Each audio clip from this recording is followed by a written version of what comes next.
Vital Realities, A Conversation with Thomas Ligotti. Conducted by John Paget, July 2014. JP, your two news stories are in differing ways both highly personal in nature. What was the genesis of Metaphysica Morum and the Small People?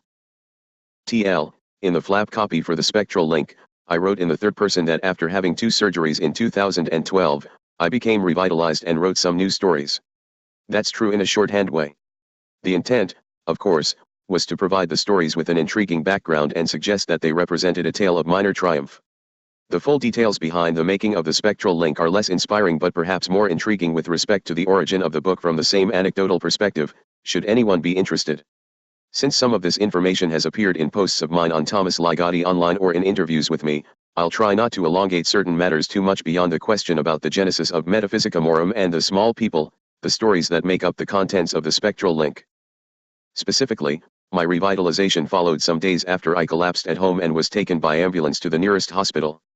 My brother, who made the call, tried to explain to the various parties involved in my transportation that the thing lying on the floor was in abdominal agony and had not, as they insisted, overdosed on his tranquilizing, mood-stabilizing, and sleep-inducing medications. He also tried to explain that I had a history of such collapses due to a long-term dysfunction of my digestive system. The techs handling my inarticulate body didn't believe him for a second. All the way to the hospital I tried to elaborate on the same information my brother gave them. But my words came out sounding like the incomprehensible groans of Boris Karloff in the 1931 version of Frankenstein. The tech who sat in the back with my gurney-bound form kept repeating that I had overdosed, while the tech driving the vehicle took his time getting to the hospital. He also didn't see fit to engage his siren to clear a path through a 4-lane highway clogged with traffic but scrupulously obeyed all the rules of the road, stopping at red lights and making no irregular lane changes. I think I even heard him whistling. I can only suppose that this was their style of handling actual cases of drug overdose. My brother drove fast and furiously alongside the emu wagon and tried to get the tech to speed up and maybe turn on a few flashing lights. But the driver didn't heed my brother's gestures and the tech in the back kept preaching to me about how I had overdosed on my medications for a variety of psychological and emotional disorders, which in 2005 had finally disabled me from functioning as a self-supporting individual. By the time we arrived at the emergency room of the hospital, I was in such pain that I couldn't consider what the emu techs may or may not have told whoever was there to meet us. They could have said that I had overdosed on my medications and just wanted to go bye-bye in a truck, a jaunt their company was pleased to provide for a high fee to Medicare and a lesser one to me. When I received their billing statement a month or so later, somehow I couldn't find it in my heart to pay for services rendered and instead wrote the company a stern letter regarding the treatment I'd received at the hands of their employees. All the clocks were striking noon when I began the day-long process of being diagnosed for what was very wrong with me. I can recall some details vividly, like lying on a gurney outside of the radiology department while I screamed for help or euthanasia, which only brought a nurse running to my side to inform me I could either be quiet or be expelled from the hospital. She'd taken sure measures before with screamers like me, and I believed her. What I can't figure out is how the whole of one day had passed until I was wheeled in for emergency surgery in the wee hours of the next day. However, even though I was no more than a heap of messed up meat that hadn't taken its medications that day, there still was a little voice in the back of my brain that every so often squeaked out a few words. The first of 2 most memorable squeaks was when the surgeon said to a vague figure in the background, "Your brother is a very sick man," and then turned to me to inquire whom I wanted to appoint to make decisions for me in case I couldn't make them for myself. "My brother," said the little voice in the back of my brain. But I couldn't say that. I could only raise my arm a little and point toward the vague figure in the background. The second most memorable occasion was when an anesthesiologist manifested himself and said, "My name is Dr. Blackstone." "Of course it is," piped the little voice at the back of my brain. After suffering pain I'd always hoped to die before I experienced, my first surgery began for what had revealed itself as a crisis of my colon. As it happened, I was never diagnosed as having diverticulosis, which led to an attack of diverticulitis that busted me up inside and caused poisonous fluids to leak from one part of my body into another. I heard the word septic before a mask was placed over my face and I lost consciousness, which wasn't really consciousness by that time, it was just beeps and boops from something that didn't know or care what it was or what would become of it, that no longer wanted anything, not even relief from the pain that by then had wholly consumed it. After being slit open in a couple directions, I spent 2 days in ICU, 10 more in a room with a view, and a couple more in a physical therapy/nursing home because my Medicare money was running too low for me to stay in the hospital. I also became revitalized and a year later wrote 2 news stories. Nobody knows for sure, but my explanation for my revitalization, which echoes that of others I sought out on the internet, was that the traumatic events I had undergone swung me into the hypomanic phase of my bipolar disorder. A similar transformation occurred spontaneously and without trauma in 2002, when in a matter of seconds I went from suicidal anhedonia to hypomania. This lasted 3 weeks, during which I wrote The Town Manager and Purity in quick succession. Then I was thrown back into the black hole of bipolar depression or major depressive disorder or whatever descriptor seems to apply in my case for another 10 years. This time, however, my hypomanic state lasted over a year. I started playing guitar again, then writing new poems for the reprinted edition of Death Poems, and finally in early 2013 quickly completed Metaphysica Morum and The Small People. I think of myself as truly hypomanic only if I'm led to write. Otherwise, my moods are only slightly regulated by medication. This means that I'm agitated, anhedonic, and anxiety-ridden to some degree every day, aside from periods of lesser hypomania when I become sufficiently activated to do things like spend money I don't have because, to give an example, I get it into my head that I absolutely need to replace the rug and linoleum in my condo with all wood and slate floors. Before then, I never in my life had the least impulse to redecorate my living space except with shelves of books. Anyone who has read interviews with me has already been subjected to my true tales of emotional derangement, so this is information I regret repeating for their non-enjoyment. Moving on, then, it seems obvious that Metaphysica Morum has its main source in my memory of the extraordinary pain preceding and following my first surgery. But I'd written about both physical and emotional trauma before my surgical episode of 2012. And the agony of physical pain is supposed to diminish in one's consciousness over time. However, after I regained my faculties with a steady flow of hydromorphone through my system, I knew I would never forget the hurt to which I had been introduced. Of course, I realized that such a peak of physical pain was possible, for instance, by individuals with burn injuries or any number of diseases. I'd even seen people in extremis pass through a narrow tunnel made of razors to get to the light or nothingness at the end. I also knew that it was likely I would pass through a similar tunnel before my own demise, though for the most part I was preoccupied with enough emotional pain to keep such thoughts at bay. Even though my mood was elevated after my first surgery, I was still fearful of knowing horrible physical pain in the future. At present, if I could have the chance to be anesthetized to death I would jump at it without consideration for anyone else in my life. As with many, if not most, of my stories, Metaphysica Morum is autobiography exaggerated. The narrator of Metaphysica Morum harps on my euthanasia fantasy, except for him it is in connection with long-standing emotional problems having a source beyond the natural. For some people, all experiences of an intensity far surpassing that of ordinary life provoke a need for expression. Another dimension or level of reality opens up, and they begin ranting to a purpose. A few may propound visions as in the biblical book of Revelation, horrible visions whose author must have felt an insatiable need to make believable and find credence in his readers. Some believe these visions and give them credence, others do not. Which of these postures is assumed could not possibly concern the scribbler of these visions. He has seen. That is enough. This is the state of the narrator of Metaphysica Morum, and conveying such a state, as I've said in interviews and essays, is what supernatural horror fiction does better than any other kind of literature. I've written things in the wake of a previous work, and I think The Small People was one of them. It really hit me all at once, and I barely had to think about it either structurally or thematically. Metaphysica Morum derived straight from my hospital episode and The Small People indirectly. After writing the former story, I was still in an elevated mood from my surgeries. And if I could keep writing, I thought I could keep my elevated mood alive. And only in an elevated mood can I write about the worst. Only in a good mood can I reflect upon what's in store for me, such as the hospital episode, without fear of overwhelming my consciousness. Only in a good mood can I think about my existence or existence itself without thinking about wanting to be euthanized by anesthesia. I believe this is how it is for many people, though I can't say how many, and if I claim it is a great many then I would be derided by those for whom this is not how it is. In any case, I think it's safe to say that the carryover from my hospital episode was more literal in Metaphysica Morum than in The Small People. The basis for both stories, however, was an incredible sense of alienation I felt following my surgeries, the sense of a reality that could not be denied, a vivid reminder of my already pessimistic view of life, and even an expansion of that view due to my experience of literally unbearable physical pain. I had known long-term physical pain before, but this was different somehow. Essentially, though, that pain ultimately made me feel more myself than ever, both emotionally and cognitively. I couldn't look away any longer from what I once named the nightmare of the organism, despite my elevated mood. It was like the phenomenon of always being aware of my heart beating that goes with having panic anxiety disorder, which is the state I inhabited while writing almost all of my stories. All in all, it seemed I was even less a part of the world's prevailing sense of the real than I was before. This was not an unfamiliar feeling for me, but it was massively revitalized after the traumatic events of the hospital episode. What kind of world was I living in that could avert its eyes from the most significant realities such as those I had recently confronted? On the other side of the curtain between us in our room, there was an elderly man who was surrounded all day by an animated family. Along with his doctor, they wanted him to get out of the bed where he lay dormant to begin dialysis, something that numerous people refuse every day. Ask Art Buchwald. Apparently, the hospital could do nothing for him if he continued in his stubborn way and would have to discharge him.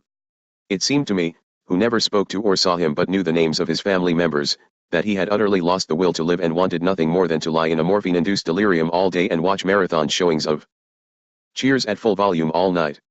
I can't say if he desired euthanasia by anesthesia, but I thought it wouldn't have been a great evil if such an option were available to him and acceptable to the world of his animated family, which was blatantly living in a different world from the one he lived in. Why couldn't the whole world accept vital realities in the same way that the presence of a bidet in a bathroom illustrates an acceptance of the realities of human hygiene? For 8 months before my second operation, I had to wear a colostomy bag. And I have to say I wore it well. I can understand why some people prefer the bag to the second operation, which no ostomate welcomes for a variety of reasons, not least that it won't work and you'll wake up from surgery with the bag still in place. When my colon was reattached to my rectum, the bag was gone. But I still needed to prove that the operation was fully successful, and the only proof that could be accepted was to demonstrate that I could evacuate my bowels in a relatively normal manner. This was more difficult than it sounds, since I hadn't eaten or drunk liquids for 4 days, and there wasn't much inside me to show that I was in need of a bidet. But there were no special accommodations to facilitate this maneuver at the time of night or day when I might be able to do so. There were no special instructions except what I read on ostomy websites, where so many good and kind people who were worse off than I was advised others concerning the most discomfiting realities, but only because they could not be ignored. We ignore what we can for as long as we can. But at any time the day of reckoning may come, and for some people it comes quite often. The logistics of my situation are hard to explain, particularly since I couldn't use the bathroom because I was sucking tubes. Nevertheless, I had to reach a stage where I could declaim, "Behold the stool." After my hospital episode there were things that I could no longer ignore, that I didn't know about at all, because who can tolerate or take in the full range of vital realities? Not me. I wanted to keep my elevated mood alive by writing The Small People and maybe something else after that. But my elevated mood began to dissolve, and I was fortunate to have the assistance of an excellent person to help me during the editorial and production stages of the Spectral Link. All in all, I have to say that 2012 and the first 3 months of 2013 was the best time I'd had since I developed a case of shingles that lasted throughout 2009, during which period I became addicted to hydrocodone. Narcotics are the only type of drug I've found that come close to acting as an antidepressant. Hence, The Small People, which, as I wrote with respect to the story in the flap copy for the Spectral Link, has something to do with my fixation on uncanny representations of the so-called human being. Moreover, having nearly ceased to exist on the surgeon's table, the imposing strangeness of the nature and vicissitudes of this life form once again arose in my imagination. And it really did. Maybe this more detailed account of the events leading up to composition of the stories in the Spectral Link really will be found intriguing. Maybe it will even attach itself to the book in the minds of its readers, though this isn't necessary in the least. But what happened to me and what came of it are definitely attached in my mind. JP, I'd like to explore what you call those biblical Book of Revelation style visions found in Metaphysica Morum, specifically via the singular dream phrases / terminology of the narrator in Metaphysica Morum, the repetition of Chain of Galaxies showroom, an all-new context, metaphysical mutant, dream occasions, the use of fix you / me up, not to mention the menacing dealer, various riffs on demoralized and demoralization. How were these ideas generated and how did they help advance the plot and clarify / intensify the story's ultimate point? Okay, I'm going to outline the plot-level design of Metaphysica Morum as it might be seen by a reader familiar with Lovecraft's fiction, which is not to say I was consciously attempting a Lovecraftian tale, but only that I think my story contains interesting narrative and thematic parallels to such an effort. To start, the narrator suffers from what seems a severe depression that makes him desire the most easeful possible death, at least to my mind and experience, and that would be euthanasia by anesthesia. In fact, however, his condition reflects the workings of greater forces through him, metaphysical forces like those associated with the monstrous beings in Lovecraft's mythos stories, which, once understood, lead to the revelation that the actual reality of one's life or of human life in general is a nightmare. Examples: Arthur German, Life is a Hideous Thing, The Shadow over Innsmouth, unknown to himself until the story's end. The narrator is a deep one, which he ultimately comes to terms with, but which still seems rather awful to the reader, or to most readers I would hope. The Call of Cthulhu, The most merciful thing in the world I think is the inability of the human mind to correlate all its contents, the shadow out of time, in which the narrator's mental illness turns out to be revelatory of how the human race figures in time and space, at the mountains of madness, in which the findings of an archaeological expedition become revelatory of how the human race figures in time and space, and so on. These forces are shadowy in my story because I don't do monsters from outer space or wherever. Nevertheless, they are similar to the Lovecraft stories I cited because they are inimical to a tolerable vision of human life, specifically as they relate to its moral aspect, both in the sense of morale and in any conception of good and evil, these being based in a construct of human life that is alien to me. Should that truth be discovered, the false or faulty view of reality that is fundamental to the general well-being of humanity would crumble. Like a Lovecraft character, the narrator of Metaphysica Morum finds out that his demoralization is not restricted to him alone, it's connected to the truth of the universe itself, as well as the fact that it's trending toward a wholesale rearrangement of what human beings perceive as the world, an acceptably accommodating place for most people where things have a meaning peculiar to us and the majority of our species are probably happy souls. Ask any practitioner of positive psychology or believe in the prospect of becoming so. The narrator both reflects and is instrumental in bringing this horrific rearrangement due to his being a metaphysical mutant born into a line of such beings like the deep ones whose unearthly nature is evident in the letter the narrator receives from one of them. In the letter it's explained that a family member named Clem can draw other people into his dreams. Sometimes you don't even know you're in there until a zombie or such like comes after you or the planets start moving in funny ways. There's a cosmic aspect to the universal upheaval that is signaled by the derangement of the narrator and his kinfolk, a time when the curtain will be pulled back on reality so that all may see and feel the beginning of eons in which those who are not already demoralized by the nightmare of human existence will become so by moral necessity, so to speak. In the meantime, they can live as self-blinded earth-gazers like little Augie Derleth, as Lovecraft wrote of his friend, who went on to depict a moralist, quasi-religious view of Lovecraft's mythos instead of the view Lovecraft wanted to promulgate. Cosmos equals an amalgam of the intriguingly weird and the soul-shattering. All the words and phrases you list, as well as the role of the dealer and the dream world in which he communicates with the narrator, are my attempts to illuminate the plot I've described, although in an admittedly more abstruse and oblique manner than Lovecraft, who is no longer as abstruse and oblique as he was considered by many in his lifetime. Lovecraft's later stories convey his maddening practice of telegraphing their endings and revelations so that no one could possibly mistake what exactly transpires in a given narrative or what it means. That's the influence writing for Weird Tales had on him, and he suspected this was so. His earlier stories aren't written that way. None of them make you want to rip every adverb from them, as do his post-1926 works. It was during this time that Lovecraft, as he wrote in one or more of his letters, expressed his desire to write about the play of great forces in the universe rather than embody these as monsters described in tedious detail. The later works are the ones critics mean when they speak of what a bad writer Lovecraft was. Then again, with certain writers, and Lovecraft was one of them, there is always room for controversy, because great works are not always written with great style. Think of the poems of Thomas Hardy. The horror, the horror. JP, you also recently had another book released, Born to Fear, a compilation of many of your interviews to date. In the book's introduction, Matt Carden, the book's editor, and an exceptional author/thinker in his own right, states that you have turned the act of being interviewed into a kind of philosophical art form of its own. I agree. And your responses are as surprising and brutally honest as they are entertaining. What do you look for when you read an interview? What makes for a great one? What makes for a disappointing one? TL, I'm an addict of literary interviews from way back. My bookshelves contained many single-author collections of interviews and all the books of interviews collected from the Paris Review, which to varying degrees I found of interest, possibly because the responses sound crafted and thoughtful, not off-the-cuff chit-chat. Interviews over the phone or in live settings seem to be what they are, public relations. In such situations, the interview subject too often speaks in an amiable, colloquial style. Even excellent writers may give such interviews, and in those cases one gets the feeling that they just aren't trying. The ones who do try and succeed, though, are awesome. One of those is Fran Lebowitz, who stopped writing long before she began her career as a celebrity and a judge on the TV show Law and Order. Who is unafraid to offend people and voices her ideas in a captivating manner. As an ex-writer, the interview has become the only genre of expression for her, and she practices it well, talking fast, smart, and impudently. I envy people who have the nerve and the talent to talk this way in public, which is stupid, because I know that if I had this talent I would take it for granted and not see any point to putting it into practice except as a source of income. Someone once said that Lovecraft spoke like an encyclopedia. I love interviews in which the subject speaks the way a good encyclopedia reads, or even the way a good story, however you conceive such a thing, reads from line 1. It conveys the feeling that the interview subject has already thought about his or her responses to questions they haven't yet been asked. Side note, I also like the way Leibowitz dresses, which is somewhat in the style of the French philosopher Bernard-Henri Lévy, whom I've seen debate Slavoj Žižek in YouTube videos. Žižek is easily the worst attired philosopher in the world, and the contrast between him and Lévy is gut-busting, to coin a phrase germane to something that actually happened to me. You wouldn't think that someone who is presently agitated to the point of wanting to rip the skin off his face would comment on how people garb themselves, or about anything at all.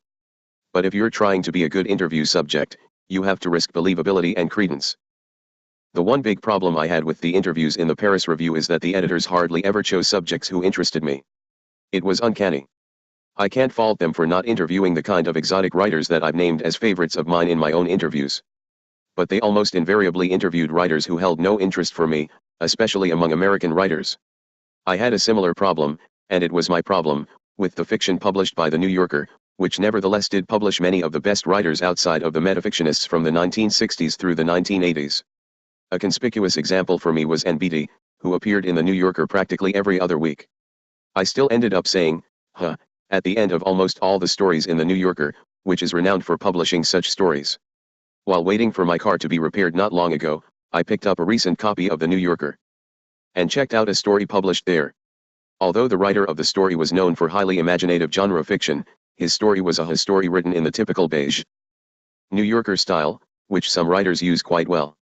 And if I'd never read hundreds of New Yorker stories, I probably wouldn't have seen the usefulness of writing in the first person present or the value of ending a story that might cause the reader to erupt with a at the end. Aside from Leibowitz, the two names that instantly come into my head as great interview subjects are Vladimir Nabokov, whose interviews were collected as strong opinions, and William S. Burroughs, whether the interviewers were in magazines or books like The Job. Burroughs didn't always express ideas that caught my fancy, but he killed with his self-revelations, the worst regrets and most lurid aspects of his life, depth of thought on things most people don't think about, creepy mutations he speculated human beings would undergo in the future or under certain conditions, opinions on more dreadful aspects of social and political goings-on, including the demonization of drugs and various sons of bitches in power, and his natural talent as a comic writer, who could speak in dialects drawn from the lowest to the highest levels of our favorite species us. Nabokov was probably the only major writer who was unkind to many classic authors such as Thomas Mann and Rainer Maria Rilke, calling them, as I recall, dwarves or plaster saints when compared to Franz Kafka, although I think this phrase turned up in a television production in which Christopher Plummer plays Nabokov giving a lecture on the Metamorphosis. I sometimes agreed with him and sometimes didn't. For instance, I think that the Metamorphosis makes for painful reading, and the fact that the story featured a bug without doubt drew Nabokov the entomologist to Kafka's novella. He made a fine case for what he considered the aesthetic structure of the story, as he does in many of his lectures on various literary works he favored, but in both his lectures and interviews the aesthetic design of a story amounted to indirect self-praise for his own nattily constructed works, not that this praise wasn't warranted or highly instructive. Above all, since Nabokov's interviews were all written and not spontaneous, as were his lectures, he put on a three-ring circus of laughs in doling out his strong opinions. One thing I miss in Nabokov's interviews, though, is that he doesn't speak of death or suffering in connection with his life. He does so indirectly, but mostly when he's talking about the destruction of his idyllic family life with the rise of the Soviet Union. It's as if he had vowed to himself that he was never going to let the Soviets see him cry. Such a show of ego can be a trait of either very good or very bad interviews. I suppose the common trait of the three interview subjects I've named is courage, self-assuredness, and an unconcern with mass mores and morality. Supremely, they possess the quality of being one of a kind. Most writers are plenty of a kind. End.